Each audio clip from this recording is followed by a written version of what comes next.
नमो नमः छात्रों, आप देख रहे हैं सुदर्शन जैन के साथ कक्षा 9वीं की जो एनसीईआरटी की पुस्तक सेमुसी आई है उसका चतुर्थ पाठ जिसका नाम है कल्पतरु। चलते हैं पाठ की ओर। प्रस्तुतो अयं पाठः बेताल पंचविंशति इति प्रसिद्ध कथा संग्रहात् संपादनम कृत्वा संगृहीतोस्ति। यह जो पाठ है वह कहां से लिया गया है? प्रसिद्ध कथा संग्रह जो अपनी बेताल पंचविंशति है, यह कथा की एक बहुत अच्छी पुस्तक मानी जाती है। इस पुस्तक से यह पाठ संग्रहित है। अत्र मनोरंजक घटना भी विस्मयकारी घटना भी जीवन मूल्यानाम निरूपणम वर्तते। अत्र यहाँ पर इस पाठ में मनोरंजक घटनाओं के द्वारा और विस्मयकारी घटना के द्वारा जीवन मूल्यानाम निरूपणम वर्तते, जीवन मूल्यों का निरूपण बताया गया, जीवन मूल्यों का यहाँ पर मूल्य बताया गया है। अस्याम कथाया पूर्व कालता एव स्वगृह उद्याने स्थित कल्प वृक्षेण जीमूत वाहना लौकिक पदार्थान न याचते किमतु सः सांसारिक प्राणिनाम दुखानि अपाकारणाय वरम याचते। इस कहानी में क्या बताया है कि एक जीमूत वाहन नाम का एक व्यक्ति है, वो राजा है। वो क्या करता है, अपने घर में एक स्थित कल्प वृक्ष, उसके घर में एक कल्प वृक्ष स्थित है, उससे वो क्या करता है, अपने भोगों की सामग्री ना मांगकर लोगों के हित के लिए उसने धन, लोगों के सुख के लिए उसने वर प्राप्त किया उस कल्प वृक्ष से। ये तो ही लोक भोग्य भौतिक पदार्थ जल तरंगावत अनित्या संति, क्योंकि जो संसार के पदार्थ हैं, भोग हैं, वो सब जल की तरंग की, जल की लहरों की भांति क्या है, अस्थिर हैं। अस्मिन् संसारे केवलम परोपकार एवं सर्वोत्कृष्टम चिरस्थायित्वम अस्ति। इस संसार में केवल परोपकार ही है जो चिरस्थायी है और हमेशा रहेगा। तो चलते हैं उसी कहानी पर कि वह कहानी हमें क्या शिक्षा दे रही है। बहुत ही अच्छी कहानी है, पूरा इस पाठ को बहुत अच्छे से सुनिएगा। अपने जीवन से आधारित यह कहानी है। अस्ति हिम्मान नाम सर्वरत्न भूमि नगेंद्र।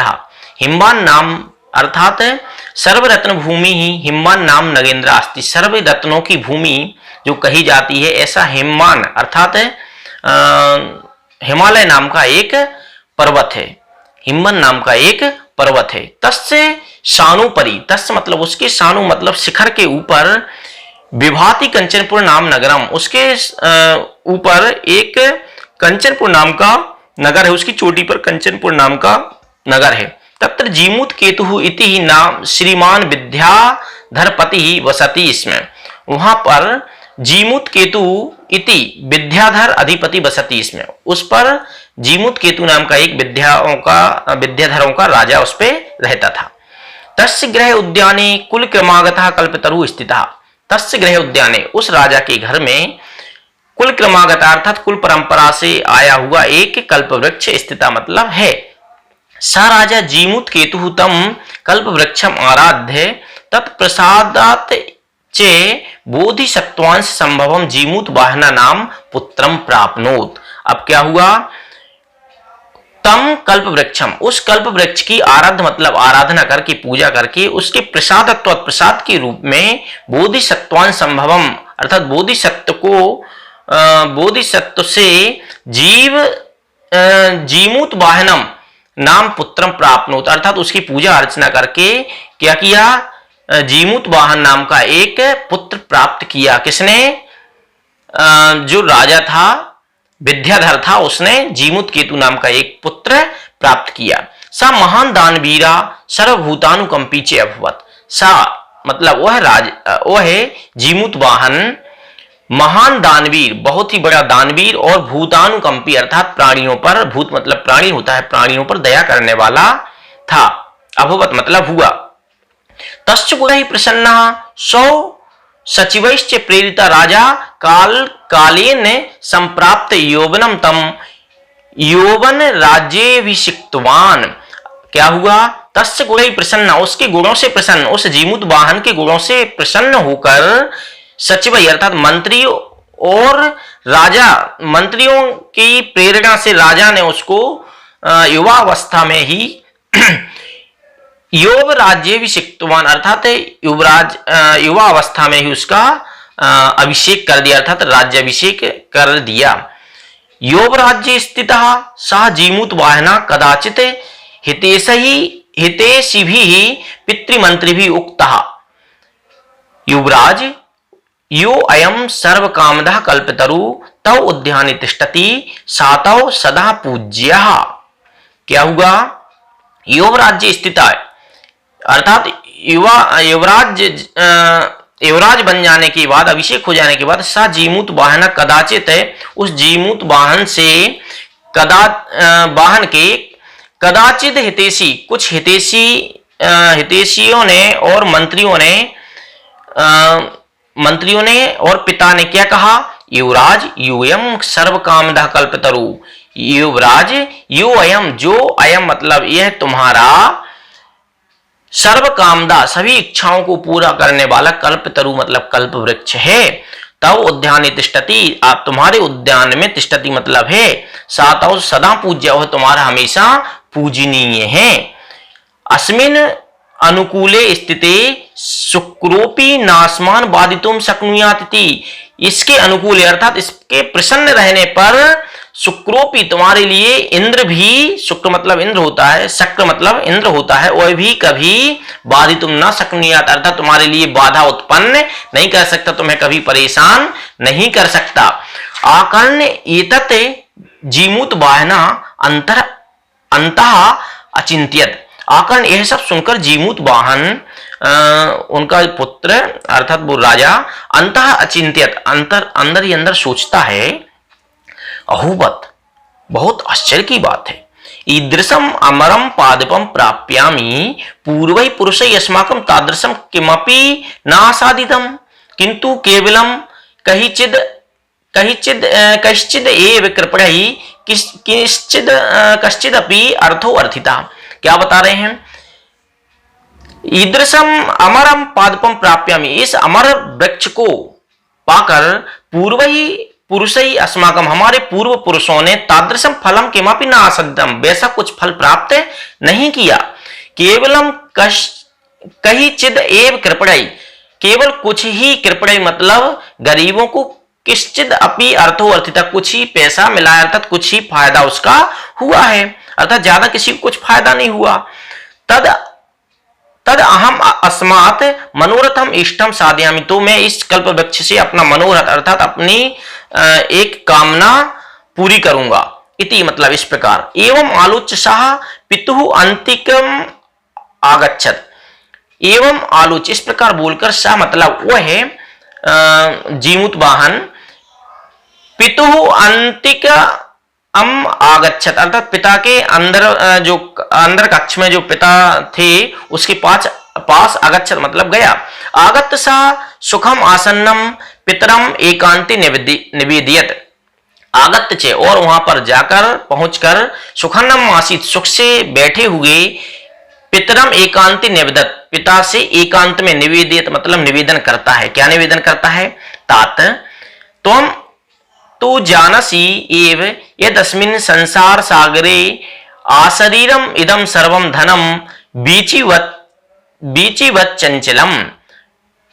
तात त्वम तू जानसी, हे पिताजी आप तो जानते ही हैं, एव अस्मिन् संसारे इस संसार में, आशरीर इदम सर्वम धनम शरीर से लेकर धन संपत्ति सब कुछ, बीचिवत चंचलम, बीची मतलब लहरों के समान, चंचलम मतलब चंचल है। आप सब कुछ जानते हैं कि यह जो सब धन संपत्ति पैसा सब कुछ चंचल है। एका परोपकार एवं अस्मिन् संसारे अनश्वर, एकमात्र परोपकार ही है जो संसार में अनश्वर है, अर्थात वह कभी नाश होने वाला नहीं है। यो युगांत पर्यंतम यशा प्रसूयते, जो जन्म जन्मांतरों तक हमारे यशोगान को गाता है। ऐसा क्या है? परोपकार ही एक ऐसी चीज है जो हमारे जन्म जन्मांतरों तक हमारे यश गान को गाता है। ततो अस्माभि ईदृशः कल्पतरु किमर्थम रक्षते, तस्माद अस्माभि, तो फिर अस्माभि हम सबके द्वारा इस कल्प तरु किमर्थम रक्षते, इस कल्प वृक्ष की क्यों रक्षा की जाती है? यही चे पूर्वै अयम मम इति आग्रहेण रक्षिता, यही चे और यही मतलब यह है, पूर्वै अयम अयम पूर्व, यह पूर्वजों के द्वारा मम मम इति आग्रह रक्षिता, ये मेरा है, ऐसा होने के कारण हम सब इसकी रक्षा कर रहे हैं। ते इदानीम कुत्र गता, वो अभी वर्तमान में वो सब कहां गए। तेसाम कहा कस्य अयम, यह किसका है, अर्थात यह वृक्ष किसका है। अस्य वा केते, और इस वृक्ष के वो कौन है, ऐसा उस जीमूत वाहन ने प्रश्न किए। तस्मात् परोपकारैक फलम सिद्धये तवदाज्ञा इमं कल्पपादम आराधयामि। तस्मात् परोपकारै फल सिद्धये, परोपकार के फल की सिद्धि के लिए तव आज्ञा, आपकी आज्ञा से, इमं कल्पपादम आराधयामि, मैं इस कल्पपाद की अर्थात कल्प वृक्ष की आराधना करूंगा, इसकी पूजा करूंगा। अथ पित्रा, इसके बाद पिता क्या कहते हैं, तथा इति अभ्यनुज्ञाता, अर्थात तथा मतलब ठीक है तुम वैसा करो, ऐसी उन्होंने आज्ञा दे दी। सा जीमूत वाहन कल्प तरुम उपगम्य उवाच, वह जीमूत वाहन कल्प वृक्ष के पास जाकर उवाच मतलब बोला, देव, हे देव, त्वया अस्मत् पूर्वेषाम अभीष्टः कामा पूरितः। हे देव, त्वया मतलब आपने, अस्मत् पूर्वेषाम हमारे पूर्वजों की, अभीष्ट कामा पूरिता सभी कार्यों की पूर्ति की है।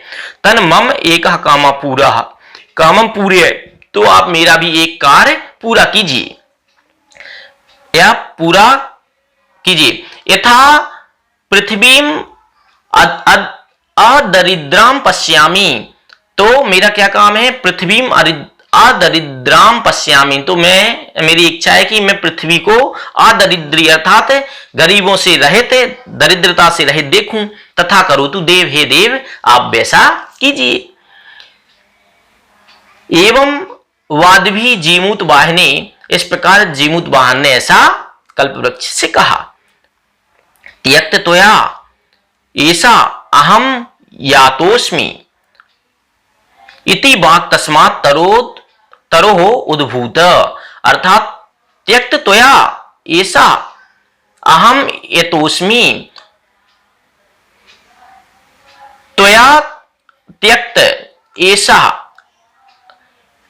तुमने मुझे छोड़ दिया है, इसलिए अहम यतोस्मि, अब मैं यहां से जा रहा हूं, क्योंकि तुमने सब इच्छाएं अपनी पूरी कर ली हैं। तो बोला अब ऐसा वर मांगा है तो हमारा इस संसार में क्या काम बचेगा। तो उसने क्या कहा, तुमने मुझे छोड़ दिया, अब मैं यहां से तरोद्भूत, अर्थात अब मैं यहां से जा रहा हूं, ऐसा वह कल्पवृक्ष बोला। क्षणेन साचे कल्पतरु दिवम समुत्पत्ति भुवि तथा वसूनि अवर्षत यथा न कोपी दुर्गत आसीत, अर्थात इसके बाद क्षण भर में वह कल्पवृक्ष दिवम समुत्पत्ति अर्थात आकाश में जाकर, भूवि तथा वस्तुनि अवर्षत, पृथ्वी पर वैसी वस्तुएं उसने बरसा दी, यथा न कोपी दुर्गता आसीत, जिससे कोई गरीब ना रह जाए। तस्य जीमूत वाहनस्य सर्व जीवानुकंपया सर्वत्र ऐसा प्रस्थितम, अर्थात इस कारण जीमूत वाहन का सर्व प्राणियों पर दया करने के कारण सर्वत्र ऐसा प्रथितम, अर्थात पूरे संसार में उसका यश हो गया। अर्थात घर में कल्पवृक्ष होने के बावजूद भी उन्होंने अपनी सुख सुविधाओं का साधन नहीं मांगकर क्या मांगा, परोपकार की भावना को ध्यान में रखते हुए ऐसा उस कल्पवृक्ष से मांगा कि आप वैसा कीजिए जिससे कि पूरे संसार में गरीबी ही ना रहे। और जब ऐसा वर मांगा तो कल्पवृक्ष का भी अपमान टाइप का हुआ। उसने कहा अब जब सब चीज तुम हमसे ले लोगे तो हमारी यहाँ पर क्या मूल्य रहेगा। इसलिए कल्पवृक्ष भी ऊपर चला जाता है और जीमूत वाहन का नाम, ख्याति और यश पूरे संसार में फैल जाता है। तो इस पाठ से हमें शिक्षा मिलती है कि हमें हमेशा दूसरे लोगों का परोपकार करना चाहिए।